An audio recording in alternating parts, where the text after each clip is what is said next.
Yeah, So so I think go there's ahead. this real attempt to take stories in the Bible, the whole Bible, where we see women doing unexpected things and turn them into sinners, turn them into seductresses, as a way to limit their voices and their presence in the church. Wow. So what happened between, say, and again, I want to, we'll get into this because you said several things that are very interesting to me. Like she's a theologian, a preacher, I even, right, and going through the book and like almost like an apostle, as this Yeah, evangelist. yeah. Okay. Like, wow. Okay. What happened between John writing or, the author of the Gospel of John, whatever, 90s, AD, or even looking back into, um, we see in the book of Acts where there were Mhm. leaders. We see in Paul's letters him talking to female leaders and even kind of addressing some of these issues because it seems like it was starting to cause cultural Yeah, conflict within the yeah, church at Corinth, yeah. for Hmm. instance. But what happened where it seemed like there was this blossoming of freedom and egalitarianism, and then by the second century, right, Hmm. which is 100 years maybe since Paul's Yeah. letters. I don't know exactly what that went from Paul to Tertullian, right? This ancient, very Hmm. prominent theologian of the early church. What happened in that Hmm. time Hmm. that we know of? What Yeah, what what can we yeah, say yeah. about Hmm. what went on? Yeah, and that's a good way to phrase it because we don't know.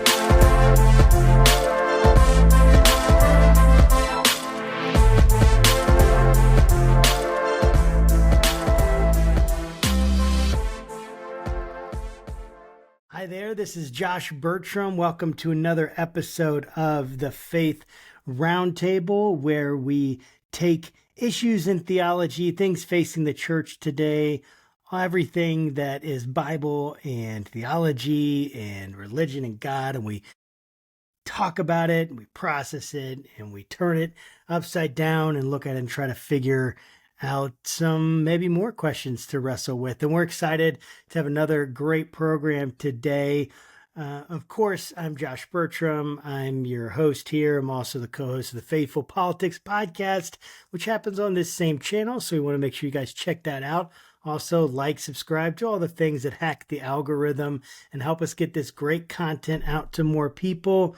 We try really hard to produce great content, have great guests, thought provoking conversations so that you can be challenged, you can be encouraged, and you can pass this on to someone else who might benefit from it. And today, I'm very excited to have on the program Dr. Caryn A. Reeder. She is a professor of New Testament at Westmont College in Santa Barbara, California, where she has been teaching since 2007. She holds a PhD in New Testament from the University of Cambridge and is a respected biblical scholar specializing in gender, violence, and family dynamics in biblical texts.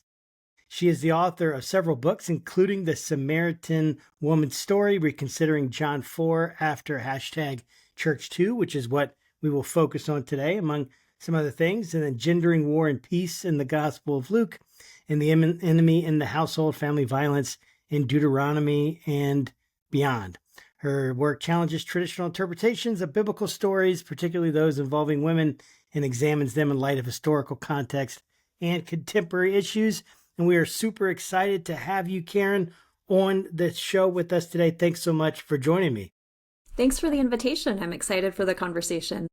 Yes, absolutely. And, I got to say, when I saw the title and I was reviewing the book, looking through it, I was very challenged by it. And I would love to just dig right into the content. If you're ready for that, I would Yeah, of love to course. do that. So, when we talk about the Samaritan woman, right, I've heard that preached on many times in my life. And normally she is seen as an immoral woman. She is seen as someone whose life is falling apart, that Jesus has essentially come to rescue in some ways. And I guess he comes to rescue all of us. So that's not too bad of a thing, but we kind of see her in this light where she's not very positive. She's struggling. Her life is messed up. She's at the end of her rope, and she is immoral, having 5 husbands or previous husbands, and then also someone that she's with that isn't her husband. So you challenge this traditional interpretation. And I would love, though, before we get into some of the challenges on there, why do you think that this Samaritan woman has been seen as a sinful outcast? What's fueled this interpretation throughout history? That's a great question. And it's one of the guiding questions, I would say, in this book. Because you find this interpretation, of course, it's so common today, but it goes all the way back to our earliest written interpretation of this story from Tertullian in the late 2nd, early 3rd century. So this is not a recent interpretation that really presents the woman as an immoral sinner. I think that particular interpreters, of course, have their own specific issues that they're looking at. So I don't want to make a blanket statement about all of interpretation, but here is my blanket statement about all of interpretation. Please, make the blanket statement. Yes. I think that the church from the 2nd century onwards, and we see parts of this in the 1st century too, really struggled with what to do with women. There are texts in the New Testament that present women as ministers in the church, as preachers, as teachers. But then we see attempts to limit women and remove them from those positions and limit their voice and their presence in the church. And I think that's what happened to the Samaritan woman, that in the Gospel of John, she's a preacher. She is a wise theologian. Wow. And we can't have that, right? Because what that might inspire women to preach or to teach or to study themselves, and throw out there all lies danger. Social order, huh? Exactly. Once that happens, exactly. That's the thought? Yeah. So I think there's this real attempt to take stories in the Bible, the whole Bible, where we see women doing unexpected things and turn them into sinners, turn them into seductresses, as a way to limit their voices and their presence in the church. Wow. So what happened between, say, and again, we'll get into this because you said several things that are very interesting to me. Like, she's a theologian, a preacher, even right, and going through the book, and like almost like an apostle, this evangelist. Yeah. Okay, like, wow. Okay, what happened between John writing, or the author of the Gospel of John, whatever 90s AD, or even looking back into. We see in the book of Acts where there were leaders. We see in Paul's letters him talking to female leaders and even kind of addressing some of these issues, because it seems like it was starting to cause cultural conflict within the church at Corinth, for instance. But what happened where it seemed like there was this blossoming of freedom and egalitarianism, and then by the 2nd century, right, which is 100 years maybe since Paul's letters. I don't know exactly what that went from Paul to Tertullian, right? This ancient, very prominent theologian of the early church. What happened in that time that we know of? What can we say about what's going, what went on? Yeah, and that's a good way to phrase it, because we don't know. We don't know all the details, but we can make some pretty good guesses about what was happening. Of course, the followers of Jesus started as a pretty small, marginalized community. They didn't have very much power.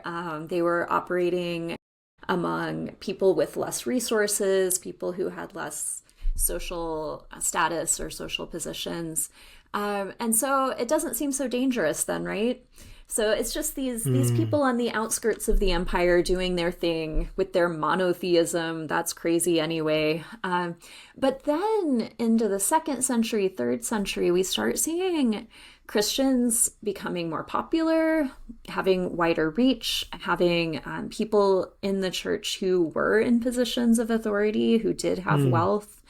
And then it becomes more dangerous to have a group that is socially subversive in some ways. And so we see this tension developing in various areas, not just around the involvement of women or enslaved people in churches, but also some of those critiques of wealth that we find in the Gospels and the abuses that often go along with wealth. They also get challenged by Christians who are wealthy and don't like hearing that on a Sunday morning during the sermon. It sounds kind of like today a little bit. Yeah. It's strange how these human failings have a long history. They do. Yeah. So I think, that backlash against women and against some of the other elements of the early church that were more challenging for people.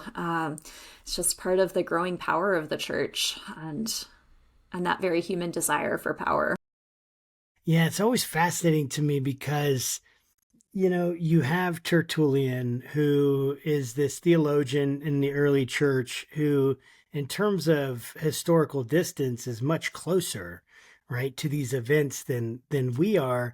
And yet I've heard different scholars say, different theologians say that, we probably even have a better understanding of the origin of some of these gospels than Tertullian did, or some of these writings. And why is that? What's going on there that makes that the case? Like, so why can't we look at someone that's closer and say, oh, they might have a better grasp of this? Is there, what are kind of the historical considerations? The reason I'm asking is because someone might look at that and say, well, why can't we trust them on what they're saying? And yet, we've developed tools and ways of thinking and scholarship to try to understand what happened there. So I'd love for you just to dig into that just a little bit. And then I want to jump into kind of the portrayal of the Samaritan woman. For sure. So I would say one issue we always have to keep in mind is that we're all blinded by our own perspectives. And that's true of me, and that's true of Tertullian. Even though historically and culturally he was much closer to the time of Jesus, he also had his own perspectives.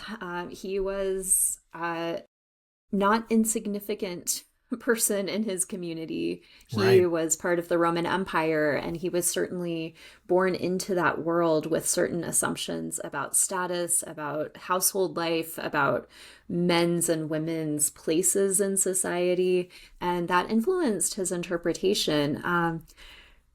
In some good ways, I'm sure, but also in some ways that maybe limited his own ability to see even a story like the Samaritan woman's more clearly. I think today we have the advantage of 2,000 years of church history that we get to see the whole scope of how things developed. We can look back from a long distance, and while we don't have all the information, we don't know everything, there are still many questions. But we can put things into perspective in a different way than Tertullian in the moment wouldn't have had that same perspective. I think today as well, we have the real benefit of more people reading these texts, and we can listen to other voices and learn from them. And I think that is super important. In Tertullian's day, it was really unusual, for instance, for a woman to write a book. But now we have women writing books and bringing perspectives to biblical stories that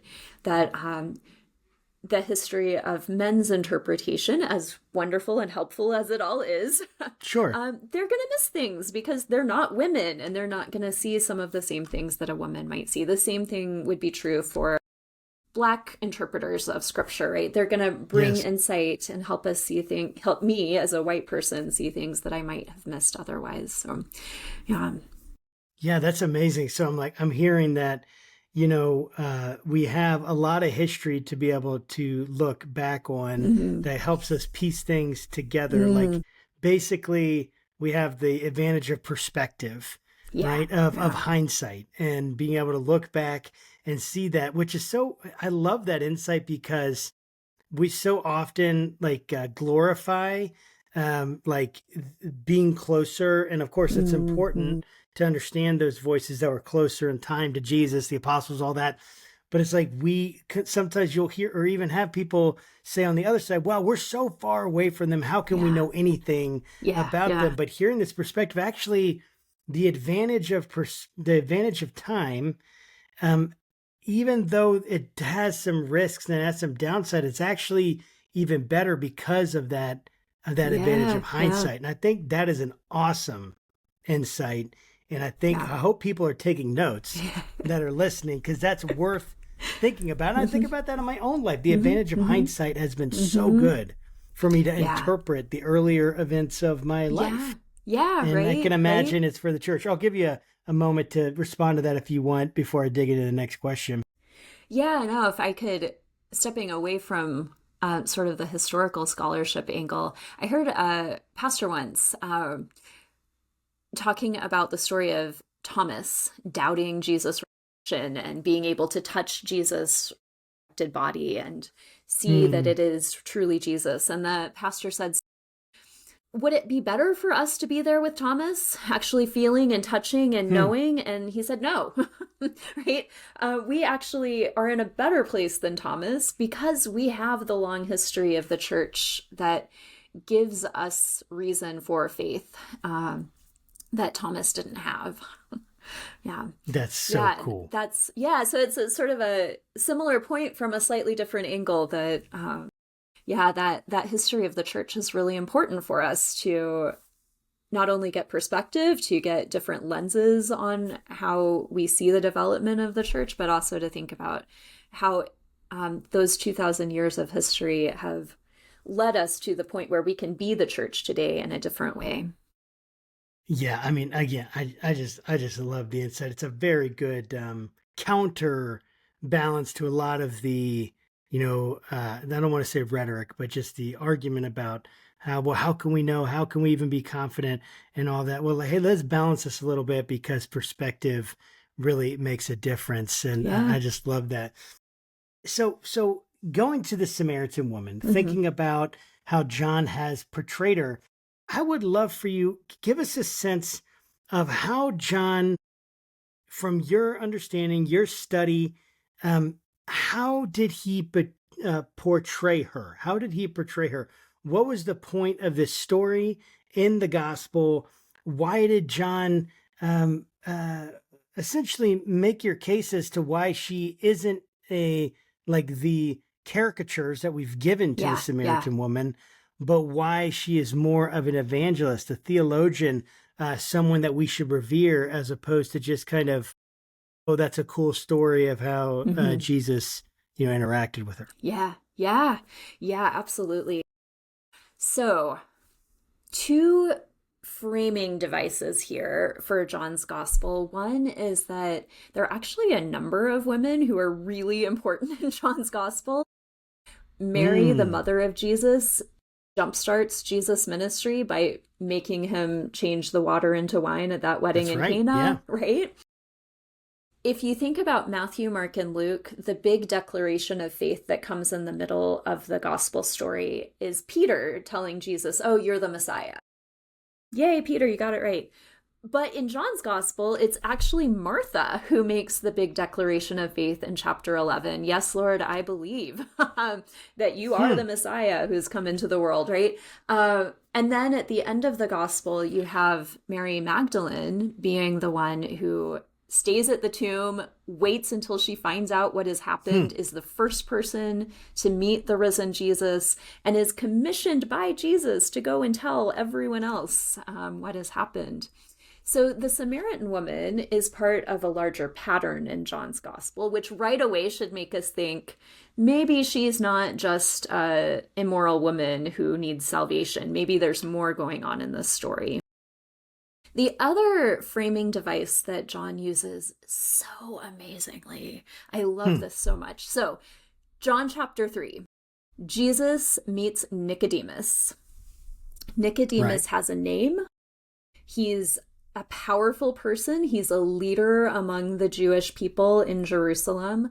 He's a Pharisee, so we know he's super well educated. He is someone who knows scripture, who knows the traditions, who is waiting for a Messiah. So we think when Nicodemus shows up, he's going to get it, right? He is going to understand who Jesus is.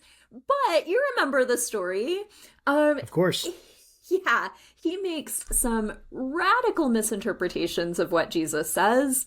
When Jesus says, you have to be born again, Nicodemus says, you want me to crawl back into my mother's womb? And she's like, oh, how could you miss the metaphor, Nicodemus? It's also remarkable in John 3 that Nicodemus shows up to talk to Jesus in the middle of the night, in the dark. And at the end of their pretty short conversation, Nicodemus just says a couple things and then pretty much disappears. And at the end of that section, Jesus says, I have come so that those who, what is it? Where's my Bible? Oh my goodness. You want me to look it up? No worries. No, I've got it here. You got it?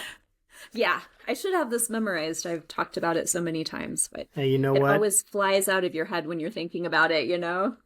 It's all right. Yeah. I totally understand that. Yeah. In John 3, after this conversation with Nicodemus, where he has not understood what Jesus is talking about, Jesus says, here's the reason for judgment. Light came into the world. Light for John, that is Jesus.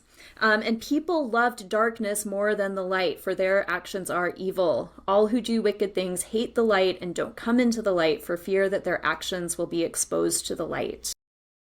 Nicodemus came in the dark, right? Yes. Yes. I think that statement there is just like really directed against Nicodemus. So we come to the end of chapter 3. Yeah. And in chapter 4, we meet a woman without a name who is drawing water herself. So not a powerful woman. She doesn't have people she can send to the well for her. She's a Samaritan, which from a Jewish perspective would be really suspect, right? She is someone who is not part of the people of God.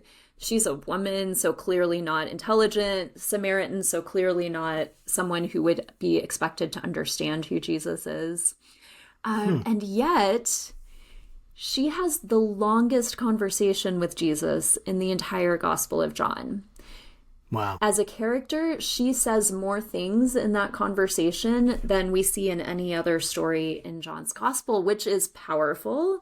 Her questions to Jesus, her responses to Jesus show that she knows what she's talking about. She drives the conversation forward in really important ways. She raises key theological questions of the first century, which for the Jews and Samaritans is, who are the people of God?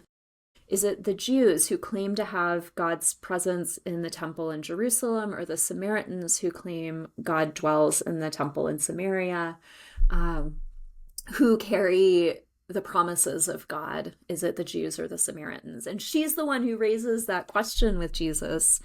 At the end of her story, she comes to faith, unlike Nicodemus again. And she not only comes to faith herself, but she goes and preaches to her entire community. And they all come to faith because of her words and because of their own interactions with Jesus. Yeah, so the Samaritan woman, I would argue, if we look at her as one of the important women in John's Gospel, she provides a model for what a disciple should do. She shows us, you engage, you ask questions, you listen, you think about it, you put pieces together, and you come to faith. And then you witness to others. And I think pairing her with Nicodemus, unlike Nicodemus, of course, the Samaritan woman meets Jesus in the middle of the day, right? So light, right? In contrast to so the darkness much so of that Nicodemus. His disciples see it, and they're almost kind of, are they scandalized, or what's? I think they are. Yeah. Why is he talking to a Samaritan woman? Yeah. I think that there are strong threads in John 4. It gets introduced right at the beginning with the way the woman responds to Jesus. He asks her for water, and she says, "Hold on. I'm Samaritan, you're Jewish, we have nothing to do with each other. Why are you asking me for water? The whole conversation with the woman really centers that issue of ethnic identity and the tensions between Jews and Samaritans in the first century. So when the disciples who have been out buying food come back and see Jesus talking to a Samaritan woman and clearly having a pretty intense conversation, I think that they're surprised and shocked that why is he talking to a Samaritan who's not only a Samaritan but also a woman? This is weird for them. And it's like improper, is it? Or is it more, would you say? I mean, because one of the things, right, that you bring out is these 5 husbands, right? And of course, we want to get into that because that's always what's emphasized. But what you've just talked to me is about this massive conversation. There's one line about the 5 husbands, and then there's all these like back and forth questioning. She's got theological insight. She's asking profound questions. She's receiving the gospel. She's going. So what is that? What's going on with that line about the 5 husbands and the one you with is not her husband? What's going on there? And kind of give me your interpretation then. And how did you come to that? This isn't about her immorality, but something else. What's going on with that? Yeah. So starting with the historical reasons, why would she have had 5 husbands? And this gets at your question about where did I come up with this? Why did I even start thinking about this other way of interpreting it? So a lot of my work has been on looking at women's lives in the ancient world more generally and using that broader context to interpret what we see, how we see women presented in the New Testament. And so if we think of women's lives in the first century, and this would be true for Jews, Samaritans, Greeks, Romans, basically across the Mediterranean, it was expected if you were a free woman, so not enslaved, that's a different things are going on for women who are enslaved. Right. But if you're free, then you're going to get married. You're going to get married at a pretty young age. So most women, we think, looking at different documents and epigraphs and things, women were getting married anywhere from the age of 12 to 15, 16, 17. So pretty young, right? My daughter's 8. I'm thinking 4 years. Yeah. Right? Yeah. When I talk to this with my students, you just see this shot going across the room. Like, we would not want to be married now. How can you be telling us this about these women in the first century? The husbands of these women tended to be in their 20s or 30s, and sometimes even older than that. So if they were men on their second or third marriage, they could be significantly older. So there's a pretty big age gap. And the reasons for that, there were a couple of reasons that we see men in the first century talking about. One was if you marry a younger woman, you have a better chance of having children. Birth rates were not great. There was a strong possibility of childhood and infant mortality. About 50% of children died before the age of 10, just with the harshness of life, which is horrifying to contemplate. A lot of women also died in childbirth without modern medicine. We know that probably even like today, top 3 most dangerous things they would go through in life, right? Exactly. Yeah, absolutely. So the idea was you get younger women who are stronger, who have more years of fertility ahead of them, then maybe you have a chance of actually having some children survive. Of course, we know that the younger you are, the worse it is for being pregnant and actually being able to physically carry a child, but that wasn't always recognized in the first century. The other reason to marry young is that you can shape, as a man, you can shape and mold your young wife into the wife you want. So sort of getting someone who's young, who can be educated. We actually see in some different funerary inscriptions, wives talking about their husbands as if it's a second father. So someone who trained them and raised them after they left their birth home, which is troubles me, to be honest, but given the age it's differences pretty troubling of the first, yeah, you know, yeah, in our sure. way of thinking, at least. Yeah, I mean, yeah. So marriage was not a partnership of equals. You got married because your family arranged your marriage for you. And you didn't marry because you were in love and wanted to spend your life with your romantic partner.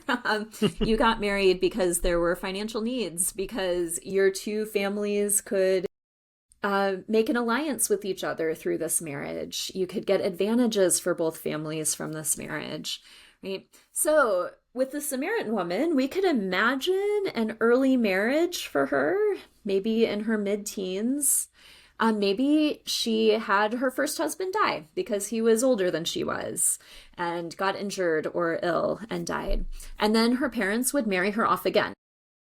And she doesn't have a lot of power in there. She doesn't have a lot of choice.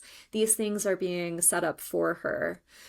Maybe one of her husbands realized he could make a better alliance with another family. And so he divorced her to marry into another family, right? That's not shameful by any means. That's just an economic fact of life in the first century. Divorce was not uncommon. And it was not, you wouldn't get divorced just because usually people will say, oh, you only would divorce a woman because of adultery. But actually, that's not true. Of the first century, people got divorced for a lot of reasons. And so it wouldn't, and it definitely was not, there was no social shame attached to divorce. And in that case, again, getting remarried would be the natural step because you need those alliances, especially if you're a woman, to survive socially and economically. With her last husband, or the man who is not her husband, we can actually put that into historical context too. Some people have argued it might have been a levirate marriage where her husband's brother took her into his household, but she wouldn't necessarily be the wife of the husband. He might have another wife already, right? I think that there are reasons to think of the Roman occupation of the time, right? So Roman citizens were not allowed to marry non-citizens. Roman soldiers could not get married.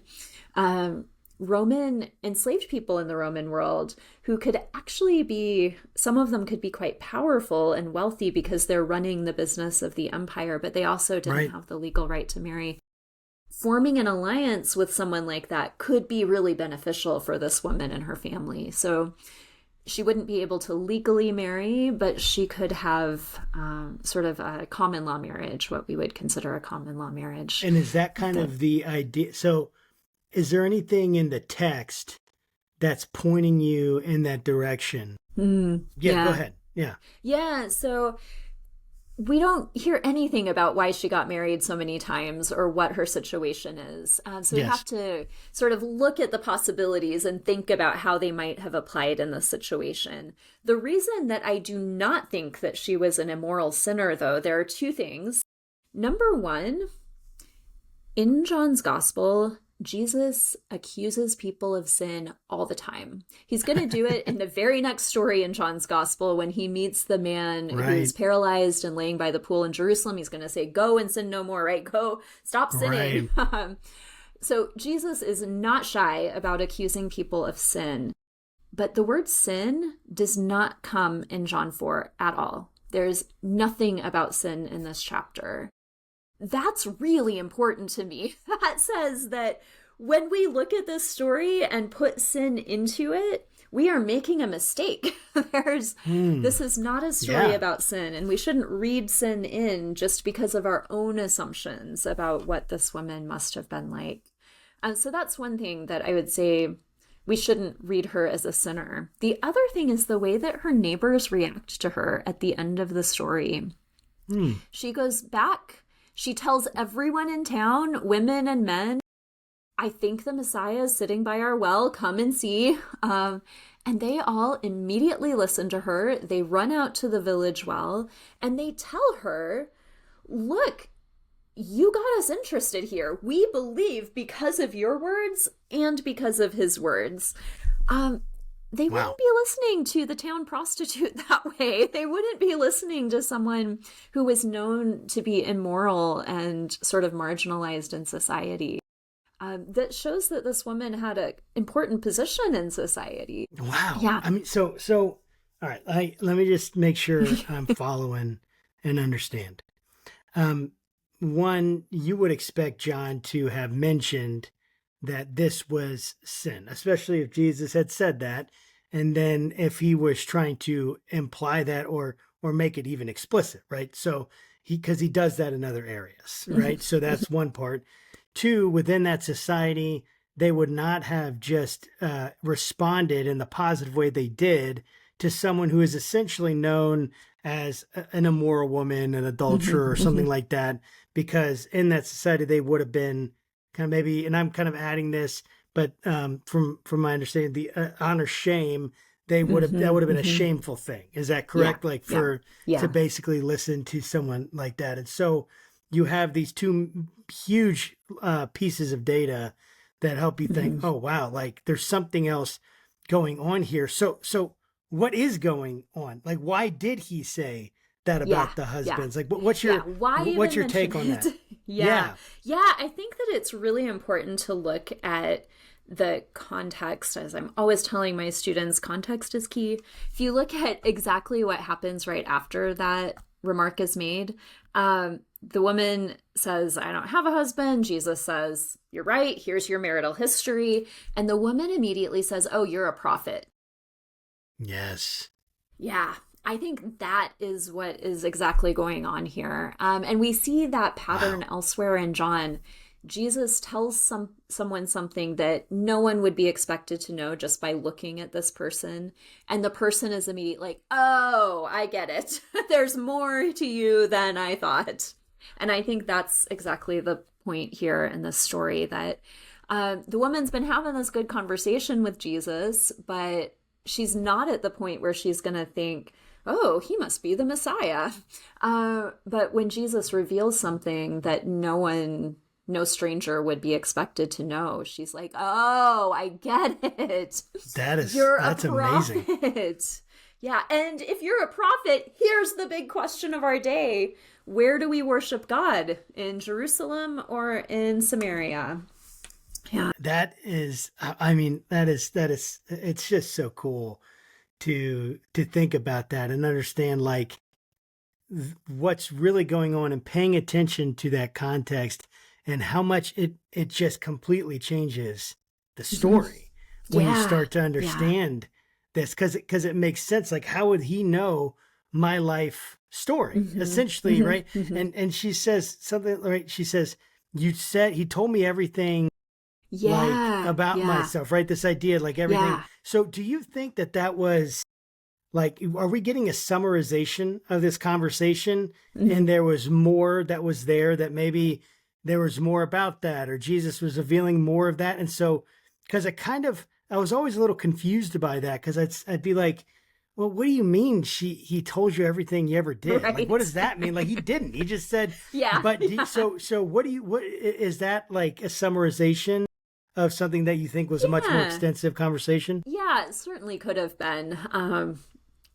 As the end of the Gospel of John, the author sort of jumps into the narrative and says, I've only told you some of the stories. If we wrote down everything, the world wouldn't hold all the books.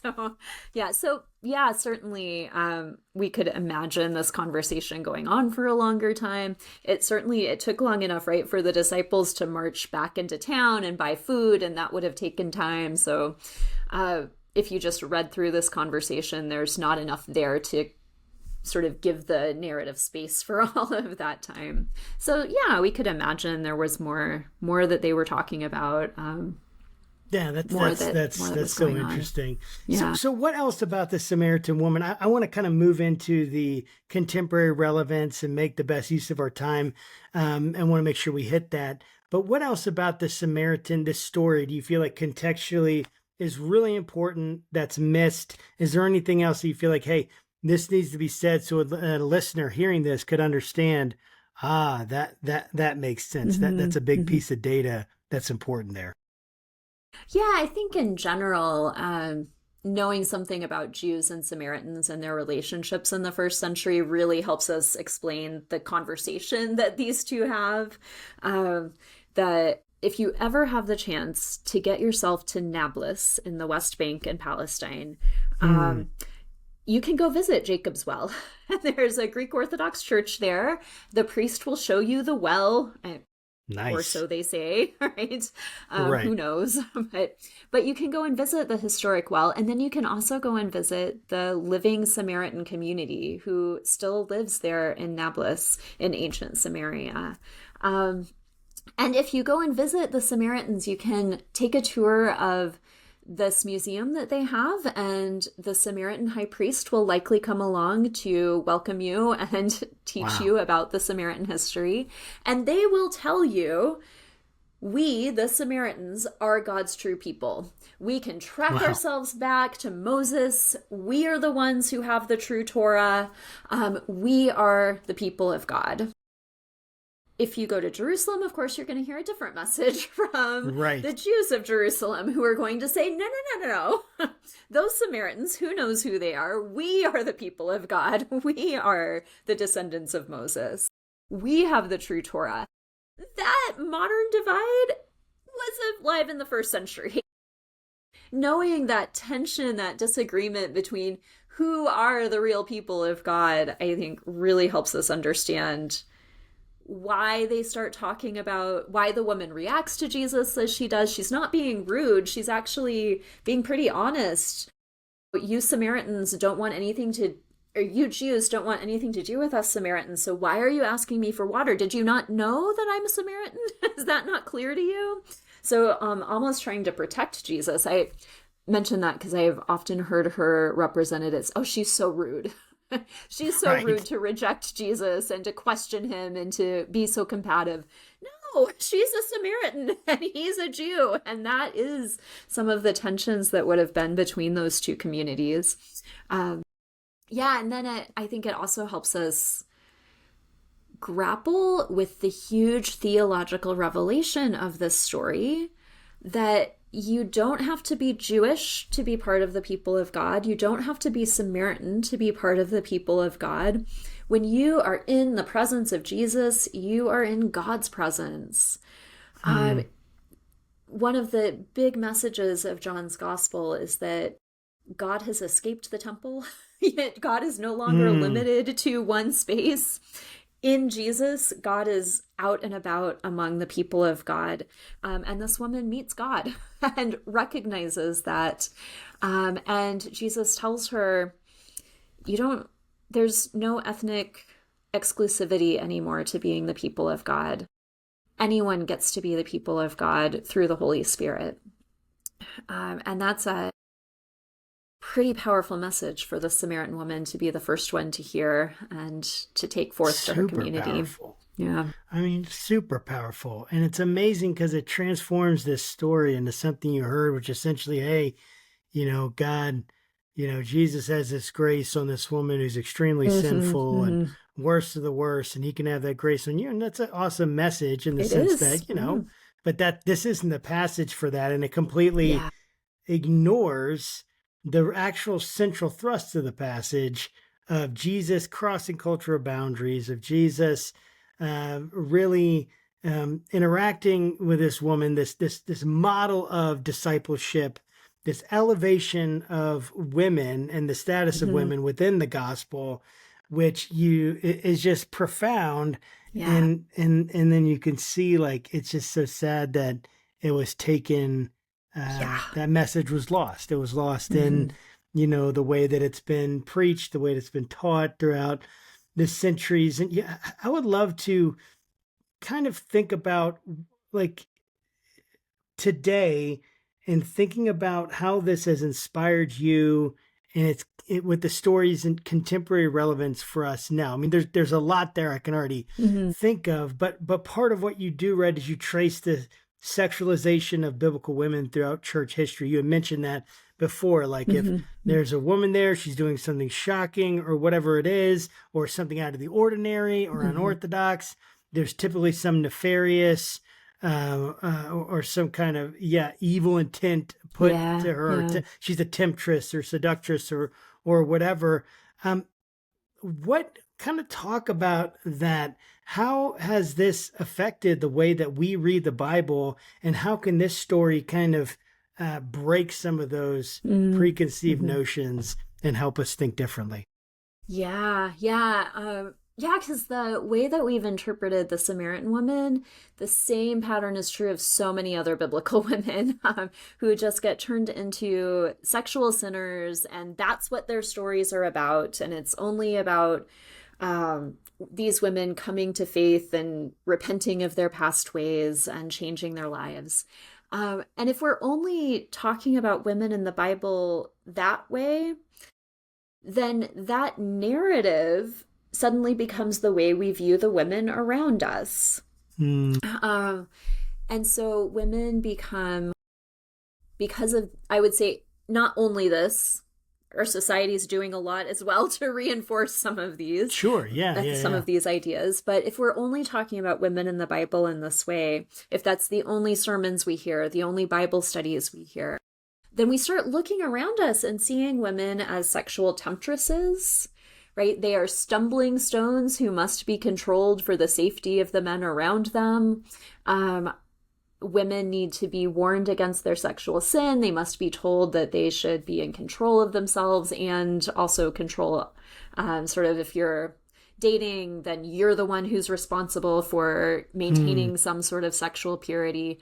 It's just a reinforcement of this message that women are about sex, and that's what they're for. And then you start seeing the women around you as sexual objects rather than as actors, as faithful disciples, as people to model your lives on. So I think that's one huge problem, and that's where I connect the Samaritan woman and the interpretation of her story with the #Church2 movement, and the groundswell of really credible reports of assault and abuse in church contexts. I think that the way we read the Bible is one strand feeding into the crisis of sexual assault in the church. We have, in essence, by the way we read the biblical stories of women, we have turned women into sexual objects who can be taken and used by people in power. So I want to dig into that more. So it would be great, like, kind of describe the Church2 movement, and then kind of help us understand, like, what are some of these stories that have come out. We've covered this in our podcasts on faithful politics. We had why am I not I'm forgetting the name. It'll come to me again, but she's an author that's done a lot of work in this area. She wrote Jesus and John Wayne. I don't know why I'm forgetting. Kristen Dumais. Yeah. So sorry, Kristen. I don't know why. Maybe it's just because I'm on camera and I'm forgetting. But Kristen Dumais, we've had her to talk about Jesus and John Wayne, also the documentary that she put out. We had Beth Barr to talk about both of her books that she's written on the pastors' wives and on the basically how women have been shown in the Bible and interpreted throughout history. And so, but all that to say, I'd love for you to bring your voice into this for our listeners. What is the Church2 movement? What and how is this interpretation? And of course, this is one interpretation of the Samaritan woman, but then it connects to all these other patterns that you can see. Like, walk me through again, even the logic. How is this misinterpretation? And you've already addressed a little bit, but I just would like you to go even more depth in it. How does this interpretation lead to these kinds of messages that are so negative, and even this purity culture and what's so wrong about it? Because you hear purity, you're like, well, what's wrong with purity? We want to teach our people to be pure and things like that. But then there's some negative things and messages that have maybe unintended consequences, I don't know, but negative consequences. Go ahead. I'd love to hear you Yeah, speak on that. yeah. Yeah, so the Church Too movement started in the fall of 2017 as the Me Too movement was taking off more broadly. Then there were also women talking about their own experiences of assault and abuse in church context, often youth group related. So youth pastors, Sunday school teachers, head pastors of churches. I think we see a parallel with the abuse scandal in the Catholic Church, but the Church Too movement made it clear that it's not just a Catholic problem, it's also a Protestant problem. I was horrified reading the stories, hearing women's experiences, thinking back over things that I've seen in my own life and my own experiences in the church, and patterns of treatment of women in Christian contexts. I was also really horrified by the church's response, which was terrible. I think eventually some churches tried to do better, but initially you heard stories of, well, the pastor went in front of the church and confessed, and the church applauded, and there were no consequences. These people continued to be in positions of power. Yeah, that was horrifying to think. Forgiveness is a Christian virtue for sure, but so is justice. And we saw in these stories, so many of these women are not part of churches anymore because of their experience, not only of assault, but also of how the church responded to that. And I've heard, since publishing this book, so many people have told me their own stories and shared their experiences and shared their frustrations and disappointments and loss of faith as a consequence of their experiences. I got pretty angry. I lived for a while in that anger. Of course, I'm not a pastor. I'm not a counselor. I didn't feel like I had a way to speak into how can we fix this? What can we do constructively in this situation? But then I started thinking more about the patterns of biblical interpretation and how they feed particular narratives about women, and how hearing that over and over and over again might shape us to view women as sexual objects, which connects definitely with purity culture. So yesterday, I'm teaching a class right now on gender and theological perspective, and it's spring break next week, so students are not really in the headspace for good academic content this week. So yesterday, we just had an open conversation to talk about articles, books that we find interesting, or experiences that we have all had in the church that that class discussions and readings that we're doing might give us different perspectives on them.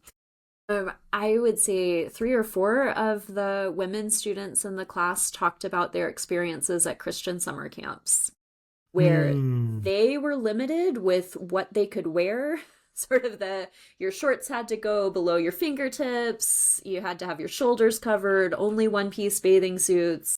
And then the double standard that men could walk around in their swim trunks with no shirts on. And there were no expectations on men's behavior.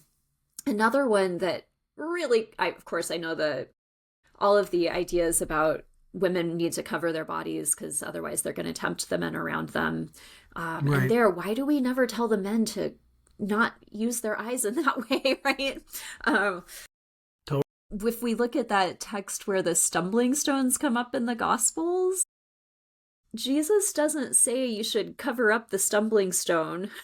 Jesus says your eyes are the stumbling stone. And if your eyes are looking at things and causing you to sin, tear your eyes out, right? So we have totally taken that stumbling stone and put it on the women who are being victimized here. So that's one thing.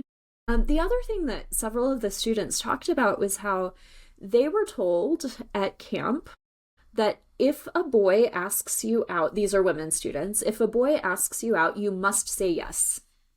Whoa. Because he's so courageous. And we know they're here at summer camp, at Christian summer camp, so they must be holy men. Yeah, right? Just like, wow. We're just completely removing any consent, any right of, I have my own interests in my own person. And even if you are a nice, godly man, maybe I just don't click with you in some way, right? Yeah, totally. Wow. I was pretty shocked by that. That was a new one for me. Yeah, but I see these as sort of the practical consequences of how we have learned to view women. And that just leads us into some dangerous, dangerous paths where women are not given power over their own bodies. Yeah. Yeah, I'm wrestling with this because I totally hear what you're saying. I mean, I can't even believe like someone was told that to just say yes if someone comes up because they're being courageous. I mean, that's just like my daughter came home and she said, that's what they told me at camp. Dude, I would be like, I'd be sending some strongly worded emails to the camp director and wondering what's going on and trying to figure that out. And I have two daughters. I love my daughters more than just about anything in the world. I would never want them to go through any kind of abuse from someone in authority, for sure. I mean, anyone, but someone in authority. And I guess I'm trying to think about how to word the question because, so do you think that, like, how has this affected, I guess it's a two-part question. One, is there something to like the nature of men and women that you think that maybe men tend to be more aggressive or they tend to be more, I don't know, maybe aggressive is the right word, but they're very visual or whatever it is. And they're trying to, so there maybe is some responsibility, not that there is no responsibility on men. Obviously, like they're the ones who have to have the primary responsibility for their own choices, their own thoughts, their own mindset. I mean, I just need to say that because I don't want this to be misinterpreted. But is there anything to that at all in your opinion of what, I guess, what is the role, do you think, maybe that's a better way to put it. What is the role of ladies and who are thinking about that? And then I guess the second part of it is like, how do we move forward and take this example from the Samaritan woman and really, like, how does that change the way, I guess, we should start viewing discipleship, women, especially women in discipleship, leadership, and all that? I know that kind of seems weird, but these were questions that were just coming on my mind when you were talking. Go ahead. So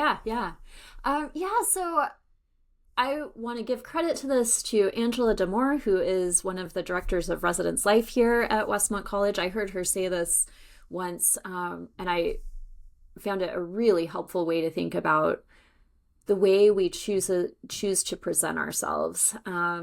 So if you're women or men dressing because you're comfortable and you feel confident, then that is appropriate. If you are dressing in a way that makes you feel sexy and you want to present yourself in that way, that can also be appropriate in particular circumstances. I think that the way to look at it is, why am I dressing the way I am? And it's my responsibility to think about why I'm dressing the way I am and the context that I'm dressing for. I would really say here that as a society, we have failed. This is not just a church problem. This is a society-wide problem. We have failed to teach people that other people are not objects for our enjoyment. Other Right. people are people who are made in God's image, who are their own moral and imaginative and intellectual beings. And to impose my desires on someone else is a me problem, not a them problem.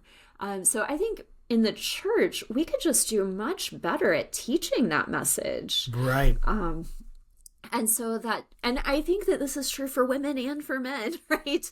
That even in the example of, well, all of the boy campers got to run around with their shirts off. I mean, women are not immune from sexual desire. So Yeah, that's true. yeah, Absolutely. right? So I would say we just need to do a better job at saying, watch yourself and do not Right. take advantage of someone else for your own pleasure. Recognize that this person, whatever they are wearing, however they have chosen to dress, they are made in God's image, and they are someone who is worth your respect and your, not just respect, but also your own honor, right? That you are going to treat them with honor as a child of God, whoever they are. Yeah. Yeah, if we I could. remembered the oh, go ahead. Go ahead. Yeah, no, please. I I remember don't the know what I was second. going to So, say. it's all right. So I remember the second. So the second part of that, because I was thinking that's not really the second part. I mean, I do want to hear like how, like kind of the practical ways that this Yeah, can yeah, really help us with our discipleship, and that'll be like the next question, the yeah. last one, and then we'll do like just some practical things of how people can get the book and stuff.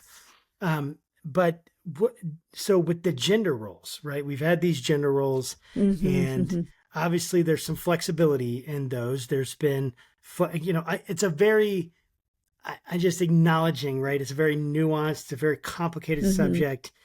There's a lot of cultural things. You have gender roles in certain cultures that are different than others, and gender roles in the past that are different than now. So clearly, they're not, they're not set in stone. And but do you think there's anything to the gender roles in the sense, like, is there something where the woman she feels like her power is in her ability to attract this person? Or maybe like this is the power, like maybe I don't necessarily have some of these other areas that I could exert influence or control. And again, that's probably it's still true today, no doubt. It's probably more true, is my guess. You can correct me if I'm wrong. In the past, with some of the even more intense patriarchy that was there, but was there? I guess I'm really like just to muse on what is it, chicken or egg kind of thing? Is it like what's going on here? And I just would love to hear your thoughts on. Does the question make sense? I'm like not saying it right because it's kind of an awkward question, but it's like I really think it's a question that's on my mind. Basically, sex and sex appeal has been seen as a power that women have had, right? And so, is there truth in that? And then, like, how is that? How does that either temper or help us kind of think through what appropriate roles are and uses of power today? Yeah. No, I do think that's true. And I think that different women through history have been able to capitalize on that for their own position in society or their own wealth. I do think that can be pretty understandable. As you say, there were very limited opportunities for women in particular points in history.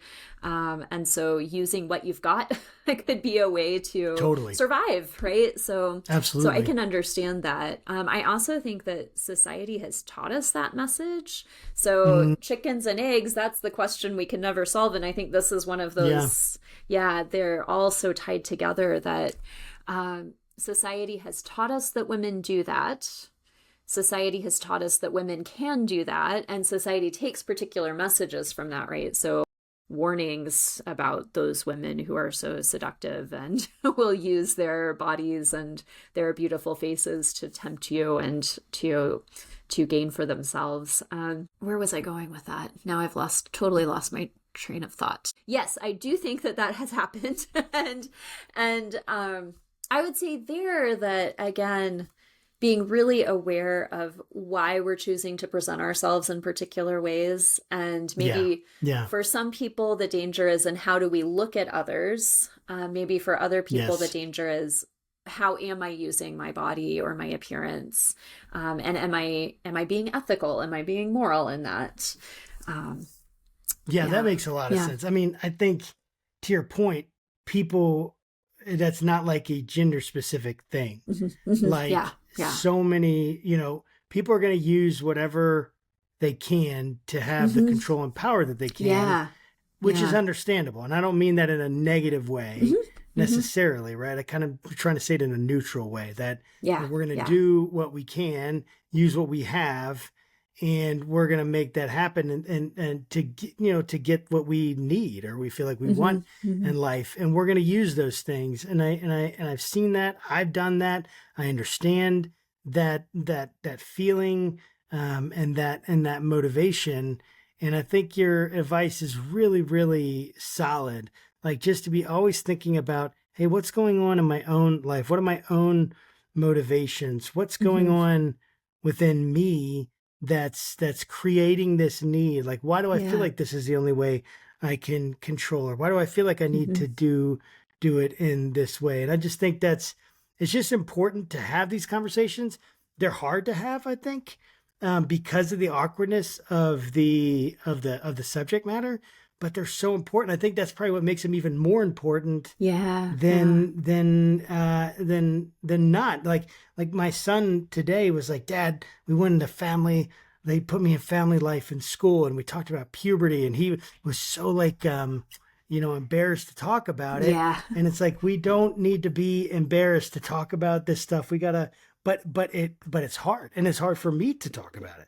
It's hard for me because it was hard for my parents, and their parents didn't say anything to them. So it's like, it's this really weird mixture that we're trying to figure out, and it's just fascinating. I just appreciate your insight on that. Yeah. So if we're thinking about, and this is my last big question, we're thinking about the Samaritan woman, how does she how does she become a role model for us?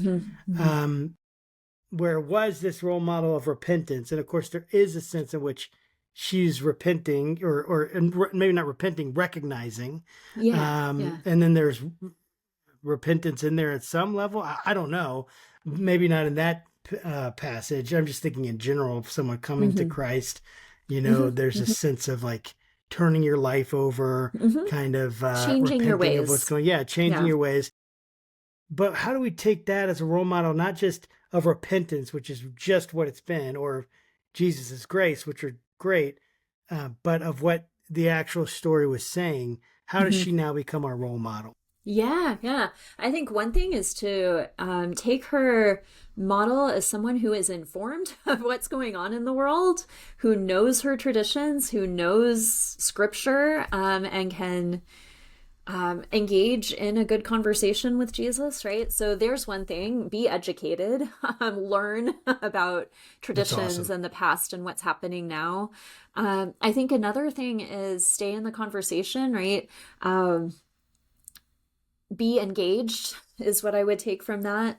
Don't just go to church on a Sunday morning and then disappear, but continue thinking, continue being involved, continue thinking about how these big theological topics matter for our daily life.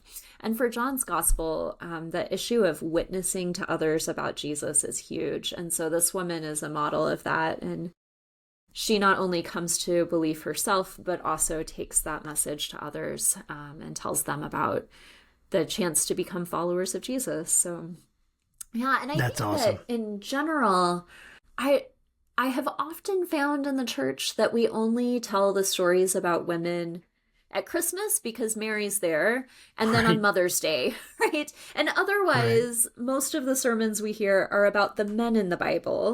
Great, but women and men should also be learning about the women in the Bible, because the Samaritan woman is not just a model for women to follow. She's a model for all disciples to follow.